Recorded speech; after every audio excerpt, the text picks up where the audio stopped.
વડોદરામાં પૂર અસરગ્રસ્ત લોકોને કેસડોલની સહાય ન કરતા સ્થાનિકો દ્વારા હોબાળો કરવામાં આવ્યો હતો। સ્થાનિકોએ નગરસેવક સામે પોતાની સમસ્યાને લઈને બળાપો ઠાલવ્યો હતો।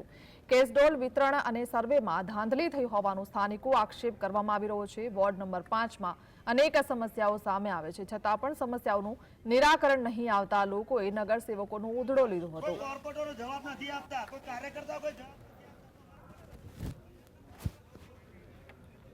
વડોદરામાં પૂર અને તેને સંબંધિત સમસ્યાઓ મુદ્દે સ્થાનિક લોકોમાં રોષની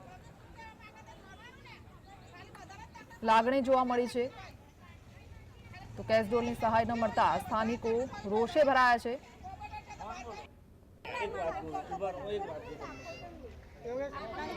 વડોદરામાં પૂર અને સંબંધિત સમસ્યાઓ મુદ્દે સ્થાનિક લોકોમાં રોષની લાગણી હજુ શમી નથી। નગરસેવકના વિરોધ બાદ સ્થાનિકોએ ધારાસભ્ય મનીષાબેન વકીલનો પણ ઘેરાવ કર્યો હતો। શહેરના કિશનવાડી વોર્ડ નંબર 5ના લોકોએ કેસડોલ મુદ્દે ધારાસભ્યોનો વિરોધ કર્યો। પૂરગ્રસ્ત લોકોએ ભાજપના મહિલાને પૂર દરમિયાન પાણી ભરાયા હોવાની ફરિયાદ કરી હતી।